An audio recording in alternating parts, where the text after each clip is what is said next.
Attorney General Dana Nessel has released a report on the Flint water crisis, blaming failures in oversight, public health response, and accountability. Justice has evaded the people of Flint.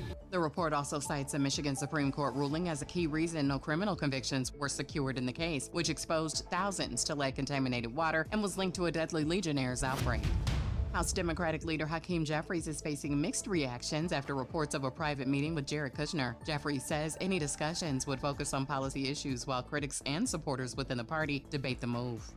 And President Trump's proposal to allow more tariff-free foreign beef imports is drawing criticism from farmers. The National Black Farmers Association says the plan could hurt U.S. cattle producers, particularly black farmers, and is urging the administration to invest in domestic agriculture instead of increasing imports. Get BIN News now, on demand 24/7 on the iHeartRadio app. Watch us on Facebook Live. Then hear us on WBOK1230.com.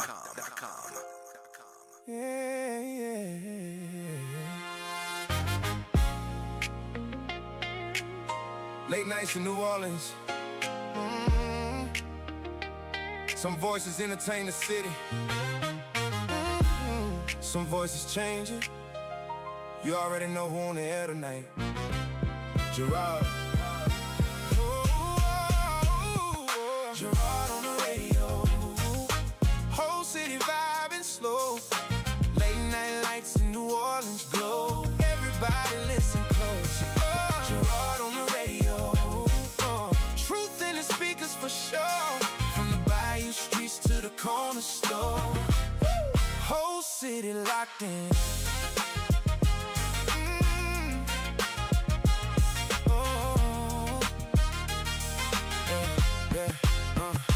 French Quarter nights with the rain coming down. Whole city talk, but the truth stay underground. Funny how the silence break whenever he speak. Certain conversations never make the TV.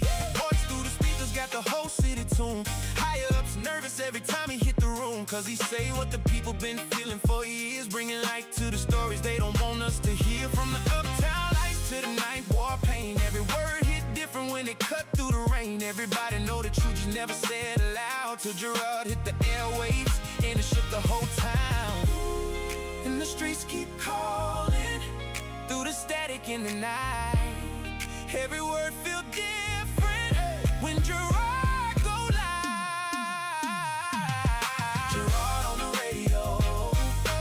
Whole city vibing slow. Late night lights in New Orleans glow. Everybody listen close. Gerard on the radio. Truth in the speakers for sure. From the bayou streets to the corner store. Whole city locked in. Streetcars roll while the city stay awake. Everybody got a story, everybody got a way. Funny how the phones go quiet when he name names. Funny how the pressure rise when he shift the conversation. He talks schools, streets, money disappearing. Backdoor deals that the public ain't hearing. Things get buried when the cameras don't roll, but the people tune in, cause Gerard let it unfold.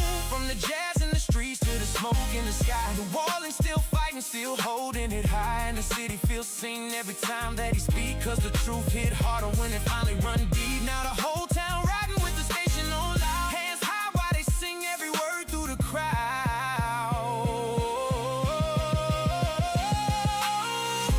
Can you feel the city breathing? Every late night conversation. Through the speakers, through the rain. Ooh, New Orleans, don't sound the same. Gerard on the radio. Whole city vibing slow. Late night lights in New Orleans glow. Everybody listen close. Gerard on the radio. Truth in the speakers for sure. From the bayou streets to the corner store. Whole city locked in. Yeah. You're now rocking with Gerard, the voice they couldn't silence.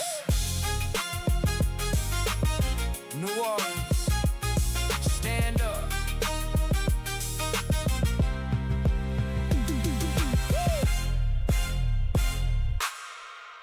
Good afternoon, and you are listening to WBOK 1230 AM 107.1 FM, and the talk line number is 504-582-9422. This is your girl, Suzette Bagneris, and I am joined with your host, Gerod Stevens. I'm coming. He's coming in the door. Y'all, we've been scrambling. But I'm going to start off the conversation, and you can join on in, because today I want to talk about the story of Candy Whitehurst. Now, many of you may not know who this is, but I want to talk about it a little bit. So, Candy Whitehurst is a black business owner who, for the last 43 years, has been supplying uniforms for the Blue Angels. She has the exclusive contract, or has had the exclusive contract, to provide ceremonial uniforms to the Blue Angels for the last 43 years. And she's in Florida. She's in Pensacola, Florida. That's right. And every year when it comes time for renewal of her contract, they just call her up and they just order more uniforms. Right. It's never been a big deal. This time, without her knowledge, they posted a solicitation online asking for people to bid on that contract. They did not let her know they were putting it out for bid. Mm-hmm. And of course, she did not bid because she didn't think she had to. She had never done it before. And now a company out of Virginia, a white company, is getting that contract instead of her. And they are paying that company far more. Over $300,000. Over $300,000 more per year. Mm-hmm. And they made the contract a 5-year contract. Yep. Okay. So they have disenfranchised her of her contract. And, all of a sudden, she no longer has that work. And let me say this. She is the one who developed the uniforms in the first place. It is her design. Yep. So this is a topic that has been widely talked about today on social media. And, it just brings home to me the larger issue, because we, this week, were contacted by a black-owned business that had been doing business with the federal government, had been getting was awarded a $45 million contract, only to have it taken away when they realized that he was indeed a black-owned company, because he had to bring his boats to a location to be inspected. So he was doing business with the Corps of Engineers. So it makes me wonder, is there something greater at play where contracts, government contracts, are being taken away from black business owners and supplanted with contracts for white business owners? Is this an agenda? Is this a way to create economic disenfranchisement? Because it appears to be a bigger issue. But that's been going on. When America talks about entrepreneurship, Candy Whitehurst is exactly the person we claim to celebrate. She owned a small business. She developed a specialized skill. She created a respected product. She served her country. And then it was taken away from her. Yes, she employed people locally. She built relationships. She delivered quality work for 43 years. She didn't ask for an $800 million incentive package. She did not ask for $120 million up front. She did not ask taxpayers to finance a luxury hotel. What she wanted was her 1-year contract, which was approximately $126,750 for actual labor that she performed. And, I don't think that this is an isolated incident. Her business was called the Sewing Box, if anybody wants to look it up online. And the Navy says the solicitation was publicly posted and that the Sewing Box did not submit a bid. But Candy Whitehurst says Navy representatives had historically contacted her when it was time to renew her bid but this time no one called. The Navy also says the process began after Candy indicated that she planned to retire, but Candy denies ever saying that. So that disagreement cannot be brushed aside. You know, they need to produce the documentation if she said she was no longer going to do the job. Who did she allegedly tell? When did the conversation occur? What exactly did she say? Was anybody present for the conversation? Was a memorandum created contemporaneously with the conversation? So I got another aspect. I'm looking at it a little bit different. And I feel this lady, she's been doing this forever. This is almost her baby, her creation. To put those uniforms together for those men and women that are flying those jets all over the country, and they get out and they look spectacular in those flight suits. I understand that. That's your passion. That's what you do. This is what you've been doing for years. But I think that we're living in a time right now where you got to protect what's yours. That's unfortunate, ain't it? That we even got to say that. You've been doing this for years. But so they went through the protocols. They got her on technicalities. They got her on a technicality, but the Aquila company, who's getting the contract and received a 5-year contract with a maximum value of approximately $1.69 million. Okay, they are a Republican donor to campaigns. Right. Very prominent. I think there's some backdoor dealing here. You know, I would say that most of the contracts that's coming out right now has got a lot of backdoor deals. Hey, we don't have to go up to the Washington D.C. Look at the trash contract. No, I'm bringing it back home to the trash. I really do think that there is a concerted effort to disenfranchise reputable business owners who do a great job and to award those contracts to white companies in their stead. And the trash contract is a great example of that. Why are you going to continue to pay $19 million more than what the service actually cost so that you could keep the contract in the hands of a white-owned company instead of 2 qualified black-owned business owners? I agree. But that's just one here. Imagine how many there really are. I can remember when we were talking about, fixing the potholes, fixing the streets. And then there were several different folks that had the ability to fix those streets. But I agree with you that those contracts, we do the job, but they're not yours. We may act like they are, but they got you on a technicality. So the other part of that is I do think that folks have got to really pay attention for the times that we're living in now, more so than ever, that you got to protect what's yours. You got to protect it. And the only way you're going to be able to protect it is doing the work, number one, but also make sure you're doing your paperwork. Look to see if there is an ad for this. So there was no contract with her? It's a bid for proposal. They put these requests for proposals out, and you're supposed to submit your documentation on that request for proposal. So this request for proposal that this other company won is for 5 years.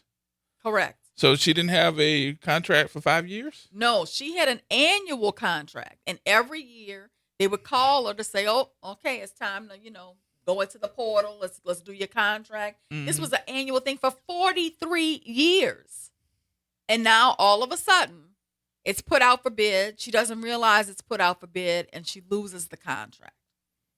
So, that's the issue. But I agree with you. I think in the times that we are living in, we got to protect what's ours. We've got to do things differently. Yep. And I think all of these black-owned companies that have these lucrative deals with government should have a general counsel on your staff. And I was getting ready to say, that's my next part of this. Yeah, they should have someone who's watching the ball with them, making sure that they're meeting all of the regulations and guidelines and getting their paperwork in an orderly and organized and compliant fashion, because you've got too much to lose and it's too hard to fix it on the back end. If you have a company, I don't care how big it is. But if you're the owner, CEO, HNIC, whatever you are with the company, there's no way that you should be operating that company today and not have a legal team. There's nobody that is the head of a company that should not have a direct talk, a direct number to an attorney that represents you, especially in today's times. I think in this climate, you got to have a lawyer on speed dial. Yep. You really do. Because the games are real. Games are real. It's amazing to me how many times a week I hear, hey, man, you know an attorney? Hey, man, that was even before I was associated with you. Can you name an attorney? We can't do things the way we used to do things, Nope. right? We can't keep our paperwork the way we used to keep it. Mm-mm. I mean, we're representing a businessman right now who's basically lost it all. Yep. And part of the problem is we're having to get the documentation from the other side of the case because he didn't keep the records the way he should have kept it. Mm-hmm. I mean, we have got to do a better job of maintaining our paperwork, making sure our businesses are legit, making sure we have every certificate we need, every license we need, that it's in a way that it's in a Dropbox where it can be accessed from anywhere should we have to evacuate for a hurricane. We need to make sure we have our taxes done. I don't understand this not having your taxes done and you're running for government office and you're trying to operate a business. I mean, today, a bank asked me for 3 months of business of bank records and 5 years of tax returns. And at a touch of a button, I was able to send it. Mm-hmm. I think that everybody who's running a legitimate business needs to have your things in digital format, organized, ready to go, so that you can do business at a high level. I mean, just today, I got asked for a personal statement, 5 years of bank of tax returns, 3 months of bank statements. What else? A list of all my cases. Like, these are the things the bank needed, and I was able to give it to them immediately. Okay, so we need to do better. That's the point. We need to do better, but we also need to know that there is a movement afoot Mm-hmm. to financially disenfranchise us. And they're going to get you on And they're technicalities. going to get you on a technicality if your documentation is not in order. Yep. Let's not give them the opportunity to erase all of your hard work, all your blood, sweat, and tears that you put together for that business and take the business from you. I can remember, and this is how long I've been talking about this. So when somebody tells me that they were talking about it before me, I have to differ. And I can remember sitting down having conversations with Jimmy Woods as well as Alvin Richards and finding out how the business runs. I go to Alvin Richards' office and sit there in his office and watch how he does this. Now, can I do it? Absolutely not. And I'm not even going to sit up here and lie to nobody because that man is very smart. For those of you that don't know, Alvin Richards used to work at NASA. Okay. So that ought to give you some idea of him running down numbers. And he got all this in his head. And he can run down numbers and tell you how many people he pick up, how much trash he going to take out there, what the load bearing parts are. He can tell you all that in his head. But my whole point to you all is we've been under attack with contracts for a long period of time. Now, what's the significance of this? And that's what really needs to be talked about, because we think that we're just losing manpower or we're losing monies to go toward black folks. No, there's a whole lot more to that. We are losing economic power, but imagine something, and I'm going to give y'all something to look at, and you're going to go, yeah, I remember all of that. Jimmy Woods and Alvin Richards not only got good contracts, hired folks, gave them jobs, but they gave money to political organizations, political folks that wanted to run for office. It's a way to politically disenfranchise black people, too, because when you take away the people who are funding those campaigns, mm-hmm. and you take away the people who are also funding nonprofits, through their fundraising, you are really hitting the community in its gut. So when I had the conversation with Jimmy in particular, Jimmy would always tell me, man, when I get my dollars and stuff, I have to set aside a certain number of dollars. I said, why? He said, because I know I got to support these organizations, these nonprofits, and people that may be running for office. I do that too. You see that. Y'all just took a big check to a political fundraiser. I mean, it's what we have to do. It's, in many respects, it's a civic responsibility, but it's also a cost of doing business. Anybody who is really trying to make moves in this world needs to be politically active. Well, that point, I don't think that we get it. I really don't. I don't think that the average person gets it. So when you see someone that looks like you that gets a big contract, what do? We start figuring out how we can get some of that money, who gonna hire, what, da-da-da. But are you really understanding the implications that come from that with this person that has that money? Because as much as we're cheering them on and saying how great that is, the other side is trying to make sure that it doesn't get renewed. I'll never forget the first person that I saw do it, because I saw him do it. And that was, I don't care what y'all say about Mitch Landrieu. Mitch Landrieu was not good for New Orleans, especially black folks. I don't care if he got out in the street and shook his butt because he could dance and all this other stuff. That's shenanigans. That's just shenanigans. But when it came down to two of the biggest people that had government contracts, one of the first things he did, I got two. One of the first things he did was say he gonna cut those contracts for those two men quickly. He's going to cut them. He said that publicly. Then the second thing he said was, we got the worst police department in the whole country. And those black men and women were like, shoot, I'm resigning. I'm going to retire. And we started thinking about how we were going to make our police department go back up by hiring folks after they had left after Katrina. He slowed that process by saying that because those people were offended. He did that because he thought that the government, federal government, was going to say, oh, we're going to put y'all on the consent decree, and they were going to pay for it. What he found out was they put us under consent decree, and we had to pay for it. $11 million a year. That's how much we were paying for this consent decree. And y'all thinking about we broke? We ain't broke. We got money. I'm actually going to call Ray Nagin today and see if he'll come on and talk to us about Katrina, because, you know, the anniversary of Katrina is coming up this weekend. So I really want Ray Nagin to come on Friday and talk to us about what he saw and all those things that happened in Katrina. But the number one thing that we need to talk about that's referenced today, how come the city didn't go broke then when we had no commerce? Nothing was happening in New Orleans during Katrina. We didn't go broke, but we're going broke today with all this stuff that's going on. Something ain't right. Something ain't right. All right. I also want to talk about something else that I'm seeing because I'm getting these calls. But we can take the break right here if you want to, Naira, and then we can come back. Okay. We'll be right back.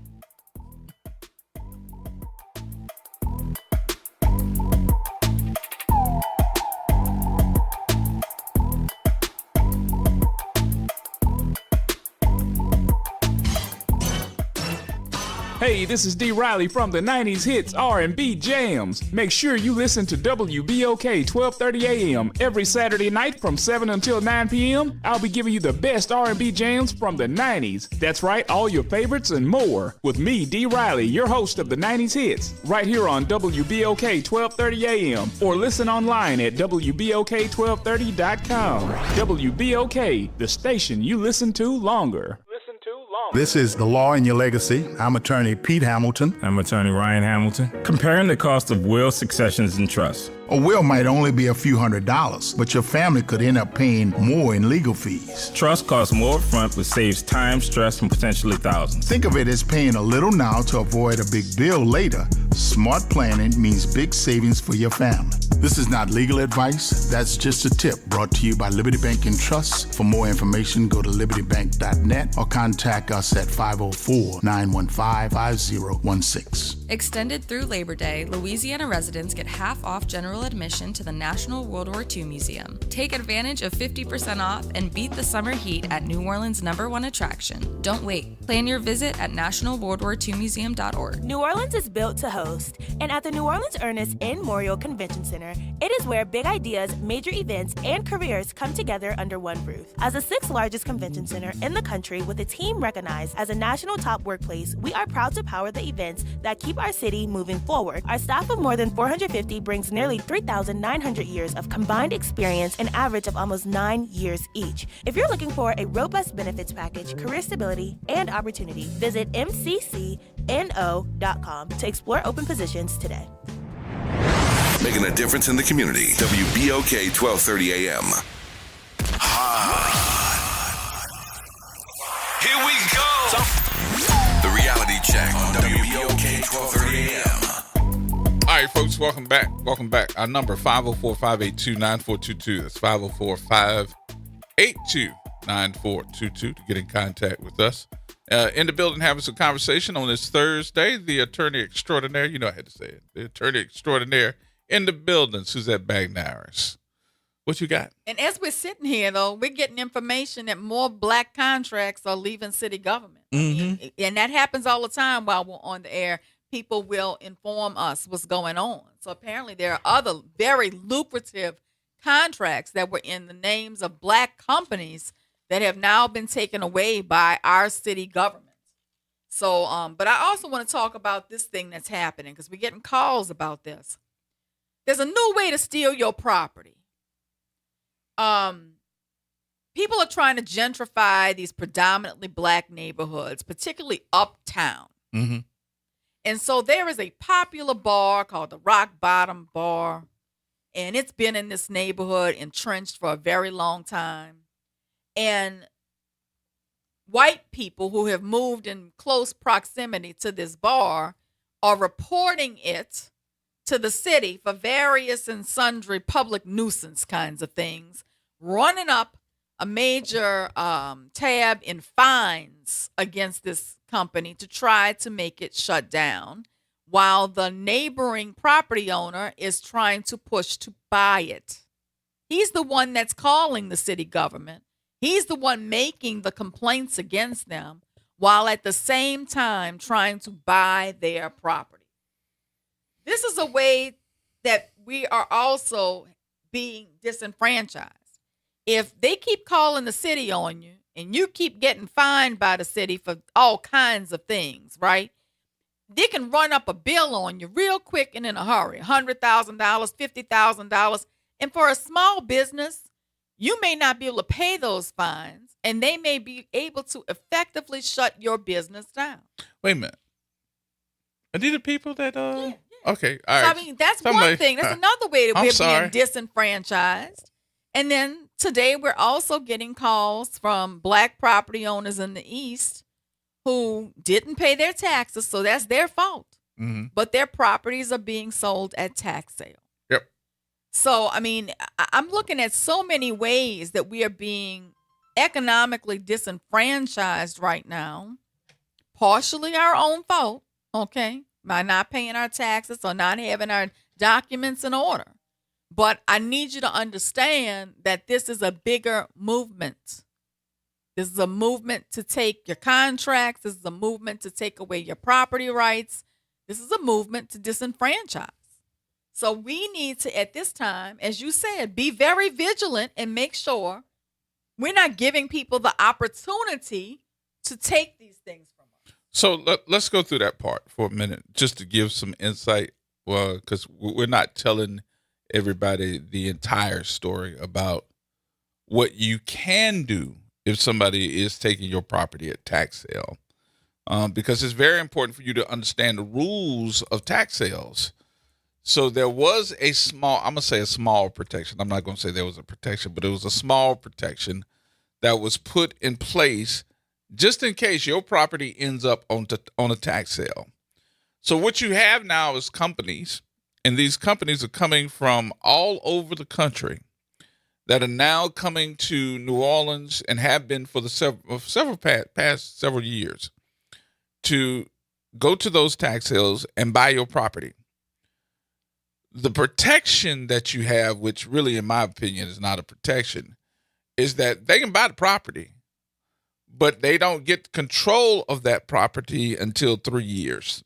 They have to give you an opportunity to get your property back. What I think has got to be done about that rule is that they cannot put a whole bunch of money and say, oh, we fixing the property up because it needed it. So instead of saying, okay, cool, your property's worth $10,000, for you to get it back, you got to pay $50,000. No, that is not a protection. That made me say, you can keep it if it's worth $10,000, but you want me to pay $50,000 on it. I'm paying 4 times, 5 times more than what it's worth. But you know, who wants to give their property up because you lost it? But you got to be able to pay your property taxes. And if you can't pay your property taxes, you need to go down there to the assessor's office and say, hey, look, what can I do? Can I make it installments or do something to protect it? Because these companies are vultures. They're going to take your property and they're going to fix up that property. They're going to lease it. They're going to, what is that? Get it so that folks can come into town. And I know these out-of-state companies are doing it and have been doing it. And I really feel, now this is just me, I'm not trying to get nobody else in trouble, that they put a moratorium on these Airbnbs for some folks. Not all the folks, but some folks. And these companies are Airbnb-ing and making big time money. Absolutely. You know, I think it's time that everybody just check and make sure that all your taxes are up to date, you know, and that you've handled your business correctly. Because I'm telling you, it seems to be at least 2-3 calls a week with this now. Mm-hmm. And, you know, we're trying to help people best we can, but it's hard when you're already behind the 8 ball on it. Yep. Another thing that's in the news today is that $120 million Omni deal. Let's talk about the proposed Omni headquarters hotel, and let's begin with the language being used to sell this revised deal. Mm-hmm. It's a revised deal since we've been talking about it. Mm-hmm. Okay. The public is being told that the convention center board improved the arrangement by replacing nearly $837 million in projected incentives over 45 years with a $120 million payment up front. What? I'm going to say it again because I want everybody to think about it. The public is being told that the convention center board improved the arrangement by replacing nearly $837 million in projected incentives over 45 years with a $120 million payment up front. Now, on its face, that sounds like an enormous savings. But I want to slow it down and break it down. You simply cannot subtract $120 million from $837 million and announce that taxpayers saved $717 million. The $837 million projected payments represented projected payments and diverted tax revenues spread across 45 years. Money paid decades from now is not worth the same as money paid today. Wendell Goche used to call that the real-time cost of money. The $120 million is immediate cash with immediate value. Money the Omni can use now to reduce borrowing, attract financing, and strengthen the project. But the revised structure may indeed be materially better than the original proposal. The Bureau of Governmental Research believes it does improve the deal for the public, but better than an extraordinarily generous deal does not really mean a good deal. So the real question remains, why should a public body give a private luxury hotel developer $120 million up front. And where did the $120 million suddenly come from? Every time New Orleans residents ask for something, we're told there's no money. There's no money to repair the streets, no money to fix the drainage, no money to pay outstanding final judgments owed to citizens, no money to address affordable housing, public transportation, no money to prevent children from growing up surrounded by blight and violence. The city is discussing increasing costs for garbage collection while officials cry broke. Our public institutions repeatedly tell residents to wait, sacrifice, and lower their expectations. But when a major hotel developer needs $120 million up front, government officials don't say we can't afford it. They restructured the deal. They brought in financial advisors. They calculated present value. They met with the governor, legislators, and the bond commission members, and they revised the agreement a second time. They worked until they found a structure that can attract enough political votes. Government can be remarkably creative when wealthy corporations need help. All the time. The question is not that, the question is, why is that same creativity not available when ordinary people need the help? We're digging deep to help the Omni. Why aren't we digging deep to help our people? Because the people ain't bringing the Super Bowl here. Well, convention center officials may say that this is not money from the city of New Orleans' general operating budget, but that distinction matters legally and financially. But it does not make the money private. The convention center is a public authority. State. The money comes from public revenue streams generated by this community and its tourism economy. Yep. Hospitality workers clean the rooms. Restaurant workers serve the visitors. Musicians create the culture. Taxi drivers and rideshare drivers and hospitality workers move the tourists. Residents absorb the traffic, the noise, the infrastructure demands, and the cost of living associated with the tourism industry. So when the convention center accumulates substantial reserves, $120 million in reserves, we should not treat that money as though it fell from the sky. Mm-hmm. It was generated by New Orleans, by the labor, the culture, the public infrastructure of New Orleans. The public has every right to ask whether $120 million is the best use of the money, if this use of it is the best use of the money. All right. So let's stay in New Orleans for a minute.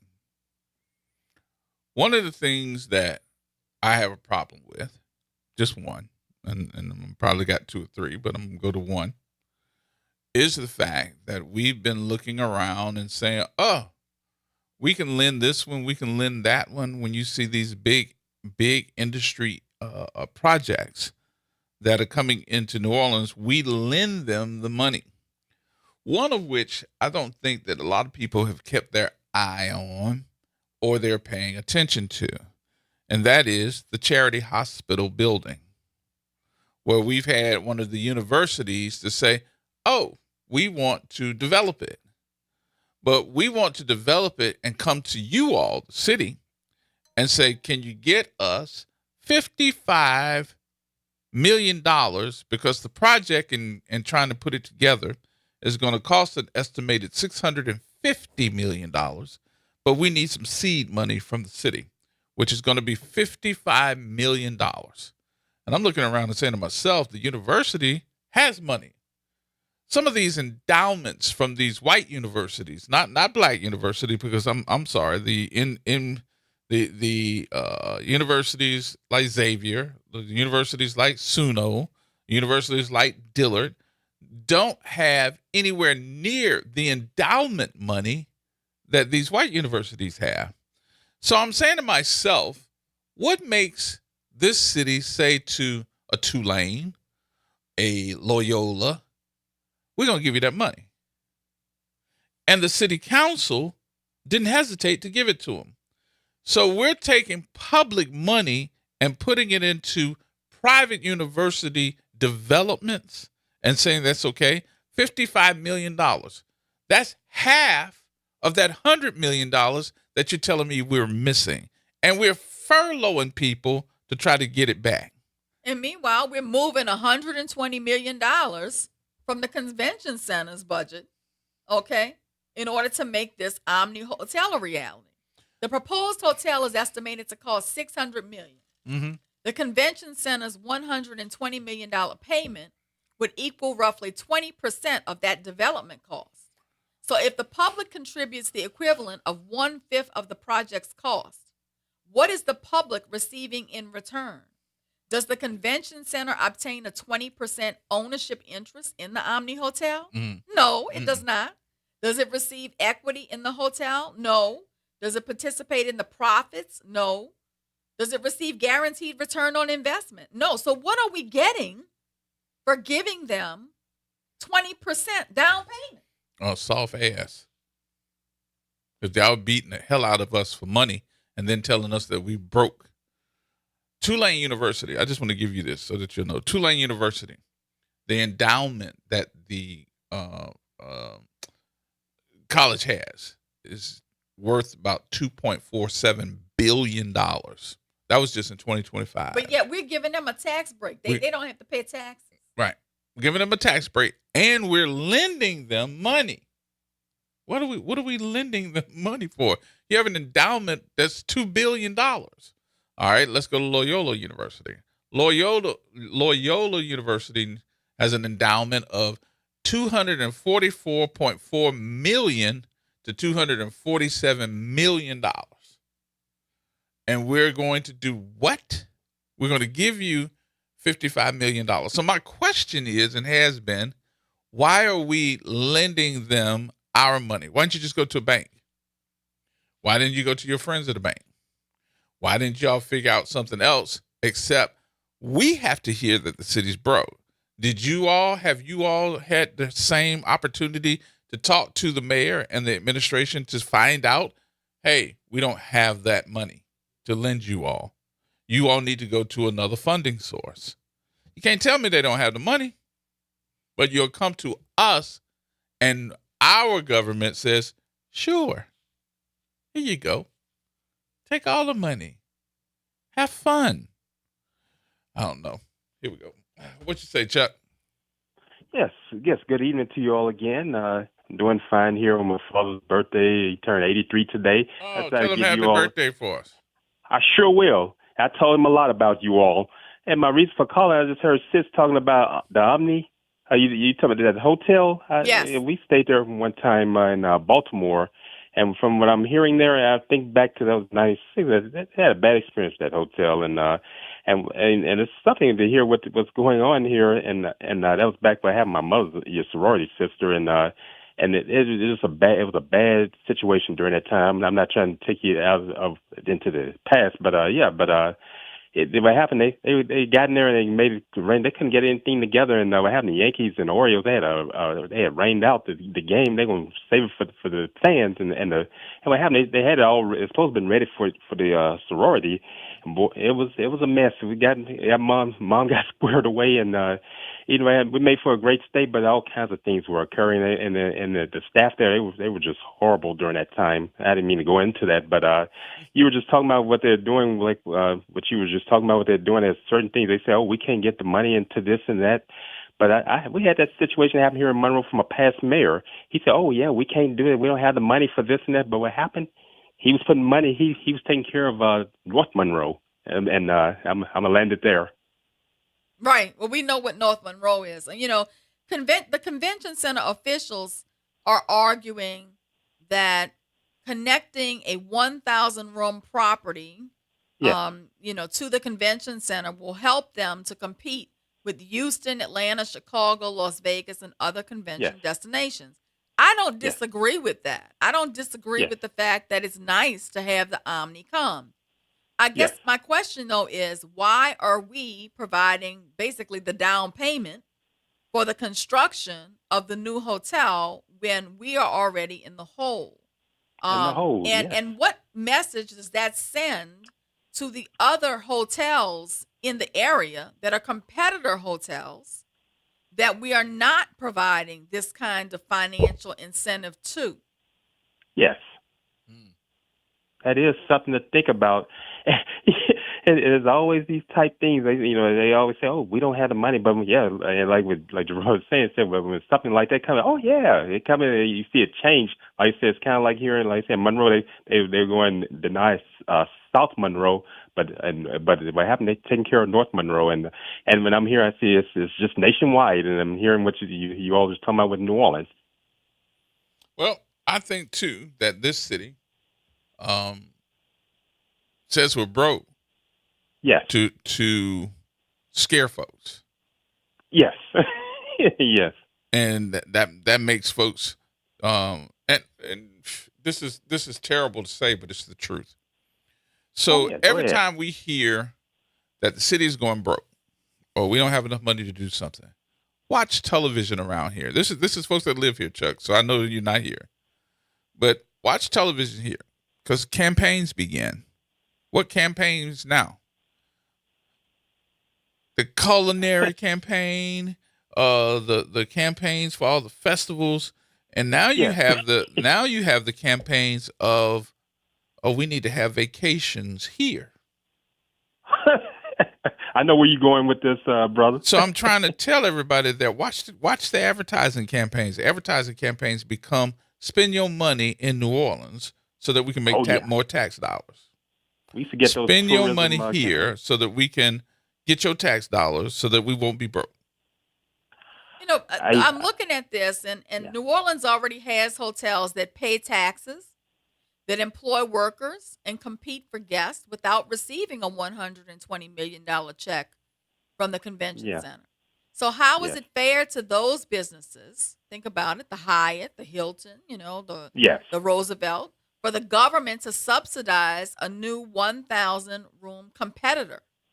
Yes. If I own an existing hotel, I want to know why my taxes and tourism generated revenues are being used to help finance a competitor that may take my convention's guests and employees. Man. Something to think about. Things that make you say, I'm going to land on that one. Yep. All right, Chuck. Good hearing from you. All right, you all take care. All right, man. All right. More coming up, y'all. Everybody hold tight.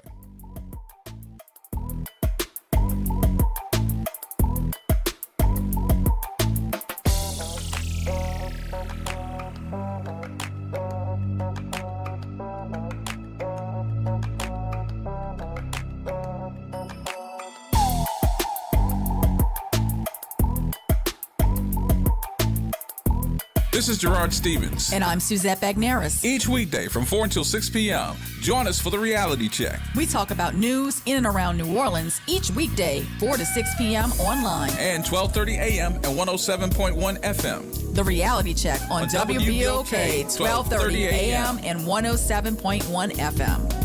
Hey New Orleans, it's Doc Griggs. Tune in every Thursday from 12 to 1 p.m. for Doc Talk and get checked, get fit, get moving. Greetings and salutations. I am Edward B. Coulon Smith, chairman of the board of the New Orleans Regional Black Chamber of Commerce. We'd like to invite you to tune in every Wednesday at 12 noon on WBOK to listen in on Black to Business and be a part of the movement that's going on. Thank you. Hi. My name is Shirley Simon. I am Dr. Brenda Jackson. Hello, my name is Linda Payson. We are all members of the NAACP New Orleans branch, and we would like to invite you to our President's Legacy Breakfast. The President's Legacy Breakfast will be held on Saturday, August 29th, 8:30 a.m. at the Hilton Riverside Hotel. Get your tickets today at eventbrite.com for $100 or call the NAACP at 504-434-8965. From the East Bank to the West Bank, WBOK is what New Orleans is talking about. WBOK. Here we go. The Reality Check on WBOK 12:30 a.m. All right, folks, welcome back. Welcome back. Sister V, what you say? Good evening, Brother Gerard and Extraordinary Suzanne Berry Bagneris. Thank you very much. Thank you for calling. calling. All right. You're so welcome. I just tuned in, but I just heard the inner Chuck, But let me say this right here. Oh, in reference to Chuck's comment, I would like to add this. You scratch my back, I scratch your back, sort of like in reference to what you all are saying. As I said, I just tuned in. But I'm going to put it to you like this. New Orleans have their way of, flattering you, whether it be through the beignets or the jambalaya. We have it like no other.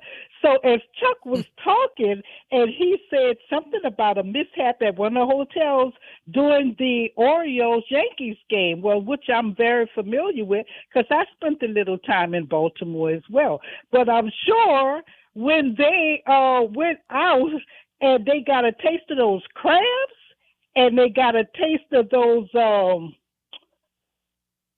Reuben sandwiches up there, that dispelled all idiocies that his mother might have had. Y'all following me, huh? Mm-hmm. All right now. I know y'all following me because y'all smart. Gerard and extraordinary Suzanne Bickners. I'm so proud of y'all children. You hear? Thank you so much for calling. We appreciate it. You're so welcome. All righty. One of the other things I would like to know, the deal is not done. Apparently, the deal continues to transform and be edited. So if they're listening over at City Hall and at the Convention Center, I would like a press release promising disadvantaged business participation in this hotel development. How many Black-owned companies will receive prime contracts? What percentage of construction dollars will actually be paid to Black-owned firms? How much of the participation will consist of meaningful scopes of work rather than small pass-through arrangements? Who will own the restaurants, the retail spaces, and the service businesses operating inside of this Omni Hotel? Will Black entrepreneurs receive opportunities to build permanent equity? Or will Black people primarily make the beds, clean the rooms, carry the bags, and cook the food? Black people? Yeah. Latinos. New Orleans has spent decades And building a Asian. tourism economy around Black culture, while Black residents remain disproportionately excluded from ownership. We talk about that all the time with respect to the French Quarter. Mm. But it's also true of the hotel industry here. So, I need to know, because you haven't said anything about that. What is the opportunity for Black people with respect to this Omni Hotel construction? You have to have some type of participation, but I know that many contractors will tell you that, they get around it. They try to get around it. They hire, and then find out that, we don't have capacity, or try to make it look like you don't have capacity to do, and then you get fired, and then you're sitting on the outside. Or some guys that do it, I don't think they should do it, but they end up being able to sign their deals with these bigger companies to say that they're AA certified, or they have, what you're looking for in minority contracting. They sign the deal with them and don't even show up. They just take their piece. So they don't even want you at the site. So my point is, I understand what you do, but I don't understand what you do. I understand that you want to get your check. What I don't understand is, how is that going to hurt the Black community or those Black contractors that do want to do the work? And there are many who do the work, who want to do the work and are capable of doing the work. Right. So the Convention Center's board vote does not end the matter. Mm-hmm. The revised obligation still requires State Bond Commission approval. The project also needs additional approvals involving the New Orleans City Council, zoning and land use. Now, the State Bond Committee has not been in favor of this. No, they have not. But, I think that we have some things. I want to give you some homework to our listeners. We have time to push for information and involvement. The complete amended development agreement has not been released, and the public should demand release of the complete amended development agreement. Mm-hmm. We should ask for the present value analysis comparing the old and new structures.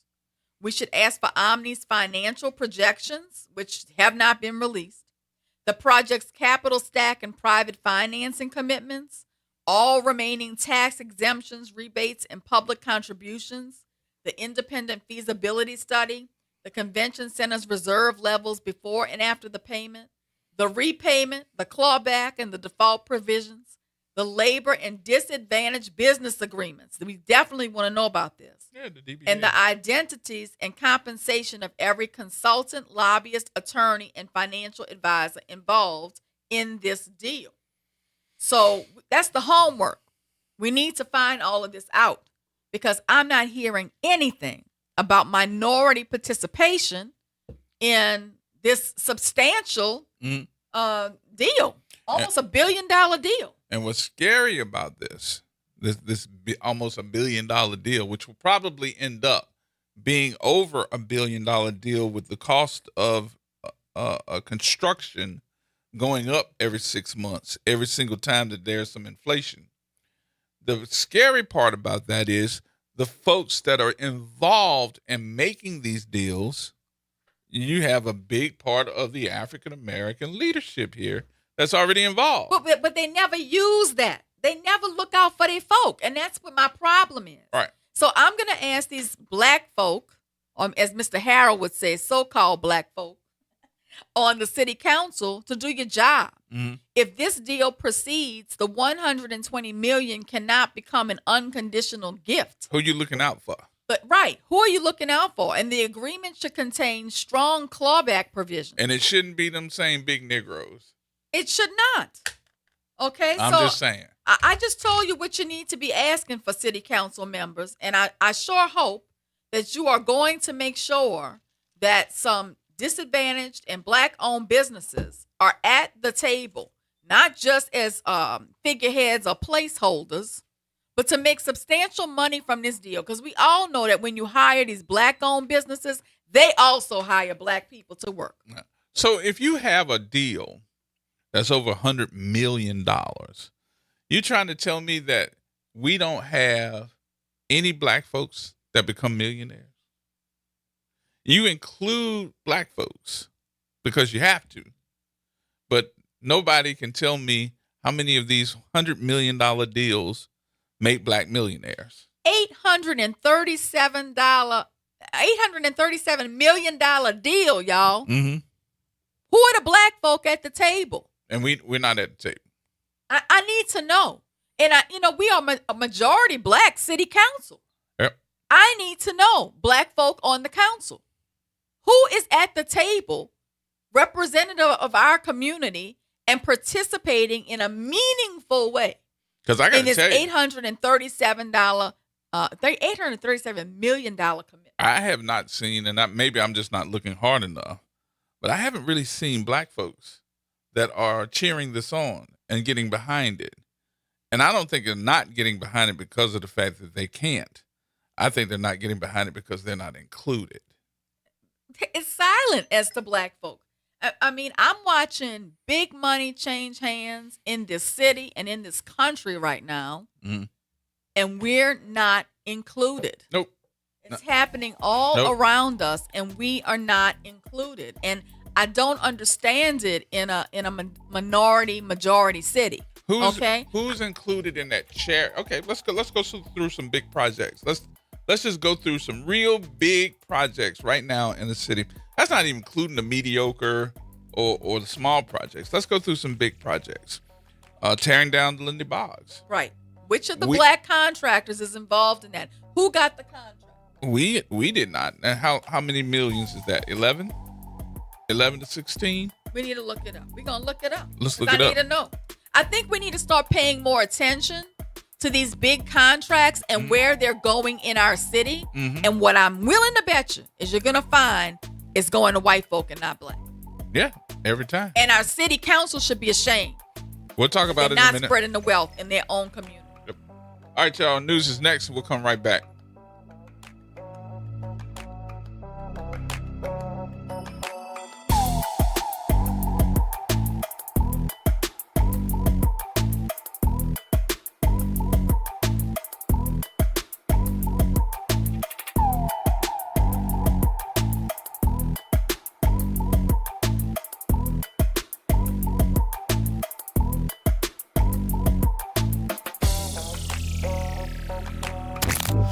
campus of Xavier University. WBOK Go and Equity Media Station. I'm Bree Wood with BIN News Now. Black Cook County Clerk Monica Gordon is assuring voters that mail-in ballots remain a secure way to vote in Illinois. If you want to return your mail ballot through the Postal Service, please do it early. Her comments come after the Supreme Court paused parts of a lower court ruling on President Trump's executive order targeting mail-in voting ahead of the November election.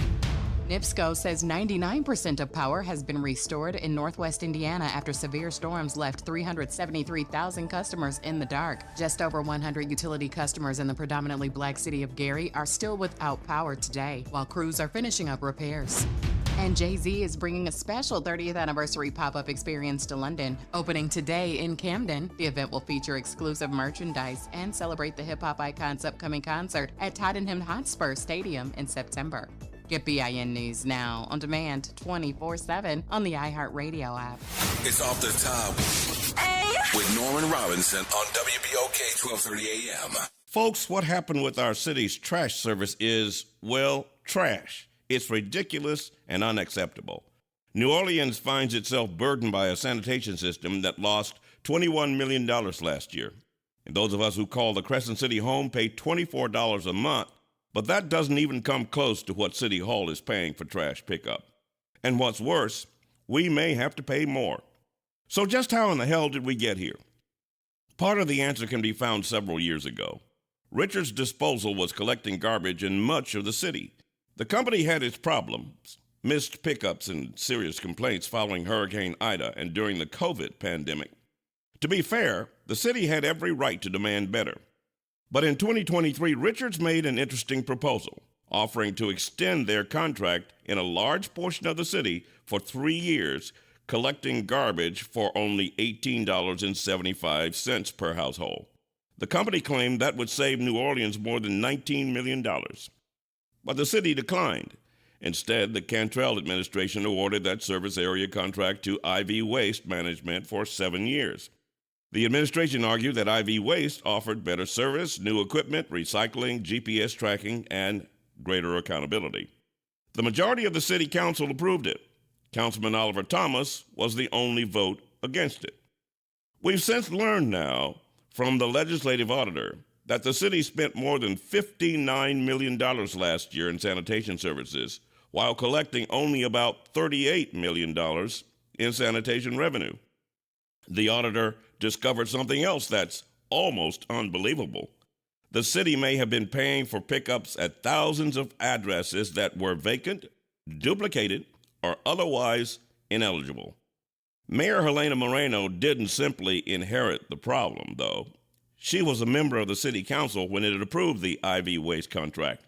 And remember, only one councilman, Oliver Thomas, voted no.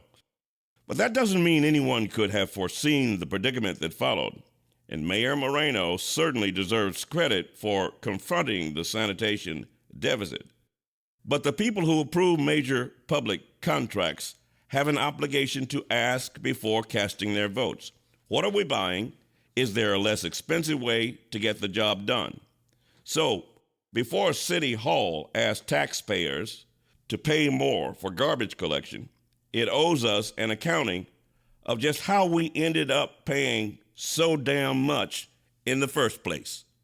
This is Norman Robinson off the top. Hi, my name is Shirley Simon. I am Dr. Brenda Jackson. Hello, my name is Linda Payson. We are all members of the NAACP New Orleans branch, and we would like to invite you to our President's Legacy Breakfast. The President's Legacy Breakfast will be held on Saturday, August 29th, 8:30 a.m. at the Hilton Riverside Hotel. Get your tickets today at eventbrite.com for $100 or call the NAACP at 504-434-8965.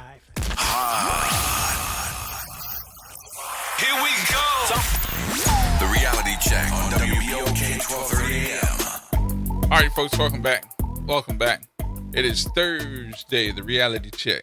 We have our folks holding on by the phone, but of course we got in studio with us having some conversation, the attorney extraordinaire, Suzette Bagnaris is with us. We're following the money today. I'm going to tell you who's making the money. It's not us. Let's get some of these folks off the way here. So, Javernia. Hey, how you guys doing? How you doing, Gerard and Attorney Bagnera? Good, man. How you doing? I'm good.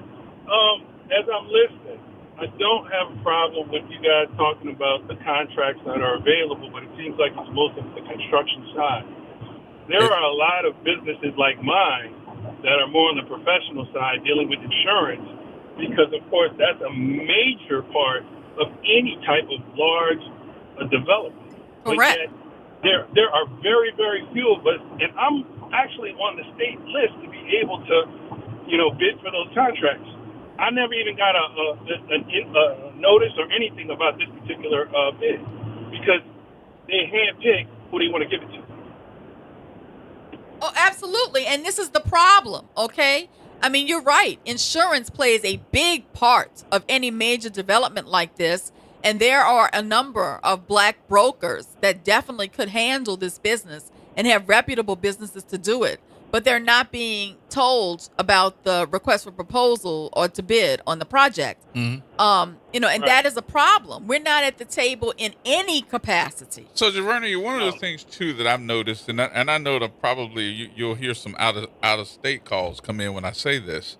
That one of the things that I looked at is that you'll see black folks that are part of the medical fields. And I've noticed that there has been a big influx of prosecuting them for wrongful something that you end up seeing them going to jail, the U.S. attorney standing up and saying at the microphone, we got them for Medicaid or Medicare fraud. And a lot of these folks that are going to jail haven't done anything wrong. It's their paperwork. Right. It's the paperwork. Right, exactly. And they're getting years, but the white guys that own a lot of these companies are getting slaps on the hand. No, they're getting fined, and it's very minimal. Right.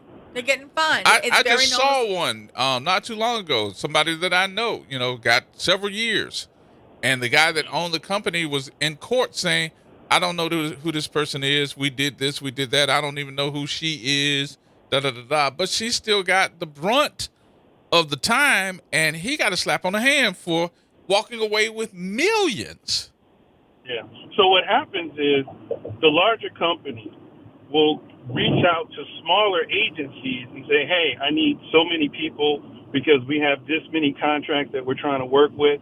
And then they'll put these newly licensed, barely understanding what they're doing people in place. So all they're doing is just writing the contracts. They're just writing the contract. They're not even trying to keep track of everything because they have to turn it over. Well, here's another one. Well, here's another one. Let's add this to that contract.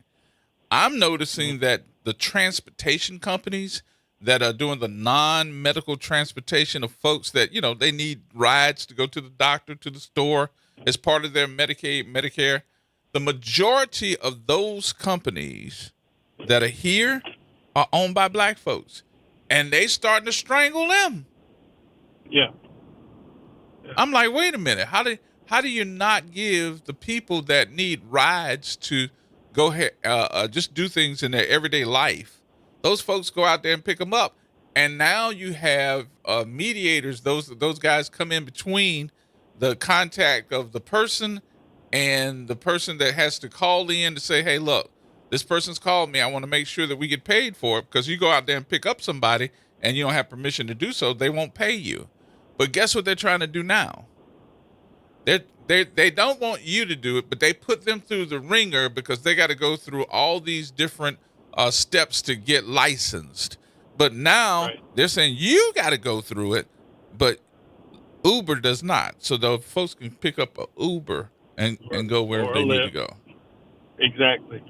And I mean, it's crazy, but that is what's happening. And then also you got the people the doctors and some of the dentists that provide services for Medicare. Yep. And they're having an issue with their funding being reimbursed for doing services from not just the state, but federal government as well. Yeah.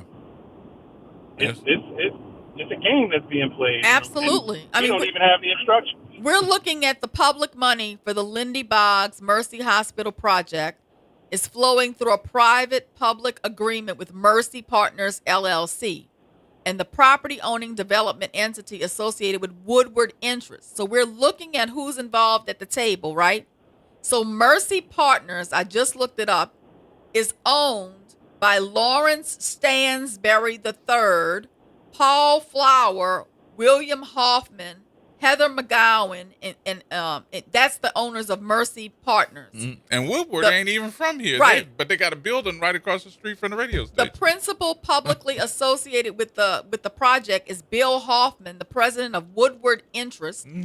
The city permit is in the name of Woodward Design and Build LLC. Yes. So you can see right there, all of that money is going to a white company. Okay, the same people, Paul Flowers, remember I just said that name. He's the owner of the Four Seasons, got $13 million from the city for Lindy Boggs, right? So this is what we're doing here. And the city is giving up hundreds of millions of dollars in tax breaks for the convention center owned by the Omni. I mean, look at what's happening here. And there's no black participation in any of this. When I look at the Navy support activity, the East Bank, that Bywater Navy Yard, the company making that money is Gibbs Construction. Wow. So where are the black people? Where are they involved? The co-development for the Navy thing is Copperman Companies. I will tell you this, and I know this is going to sound terrible, but I believe that a lot of the able-bodied black companies, construction companies, development companies that had the capacity to do some of this work were put out of business during Katrina and could not rebound. That was rebuilding this city. I can remember the protests that were happening outside of the school systems. Some of those school buildings, these black protesters were outside, saying, hey, we just want a job. That they couldn't get in because they wouldn't hire them to even build these schools. And we heard I guess too, the frightness, all the frightening things that were going on, which included, paying some guys hundreds of thousands of dollars just going into the buildings to screw in light bulbs. They ain't look like us. No. I never forget when we were on Gentilly. There's a school over there off the other side of Gentilly. I rode over there just to see, and a guy was blue-eyed and blonde, and I walked up to him to talk. He couldn't even speak English. He was speaking. I was like, "Where you from?" Denmark. Like, wow. Wow. So I got one more for you too. Yep. I was outside the other day, and they were changing the telephone poles from the wooden ones to the metal ones. Mm-hmm. And I was asking a guy, I was like, "Hey, great, where you guys from?" Mississippi, Arkansas. They got these contracts, and you're trying to tell me there's nobody in the Metro New Orleans area that could do these jobs or get in the bid to get people to do these jobs? You got to go out of state. I can remember when they came to town the first time. They some rough looking dudes too, man. You better not try to confront them. But they are not from here, and they had all their trucks and tents and stuff. They weren't trying to stay in the hotels. They were staying at the what's that location in the east? The dentist. What's the dentist? You know what I'm talking about? I forgot his name, but they were staying on his location. He called me. He was like, "Man, you can help me? I got these guys. They're living in my backyard." I said, "You kidding me?" I went over there, but I wasn't going to confront them. They were some rough looking dudes. Yeah. Oh, and they were getting paid per diem, which they could have gotten a hotel or whatever if they needed to, but they don't do that. They'll get a little, I keep that per with a diem little camper on it, and that's it. Yeah. Walk away with all of it. All right, Look, Giovanni. you guys are doing a great job. I appreciate you. Thank you, man. We appreciate you too, brother. All right. Let's go Galloway. What's going on, Brother Gerod? What's going on with you? How you doing, counselor? I'm doing well. I'm sitting here following the money. As I'm looking at this money that's going to Woodward, there is a woman named Lauren Marshall, who is the director of diversity and inclusion at Woodward. She apparently is a graduate of Dillard University. Well, that's part of their DEI. That's part of their. So I wonder what is she doing to make sure that DEI, that black companies are at the table in all these big deals that Woodward is getting. Well, the city council. That's where your problem is. Yeah. They the one published that contract. They the one say yeah and nay. They the one can get these folks loopholes and all this other stuff. So it starts with the city council, and who's the head of our city council? That ought to explain to you right then and there. I don't think he want to see any black person succeed except himself. And your mayor, she does not care. She'll work with anybody just to get a photo op. So what I'm saying to say all this is, every time I go to Atlanta, they remind me of why New Orleans is not Atlanta. And I'm talking about wealth. I'm talking about generational wealth. Because they had mayors and city councils. You can build what you want to build here, but it's going to be a black person or another minority that's going to be with the big contract. Well, that's what happened when they built the airport. Yes, Mayor Jackson said you won't build this airport without having these black people here. Right. And that was in the 70s when he did that. Yep. Now, you fast forward, look how many mayors we have. Our mayors, and God bless all y'all, but y'all too doggone nice.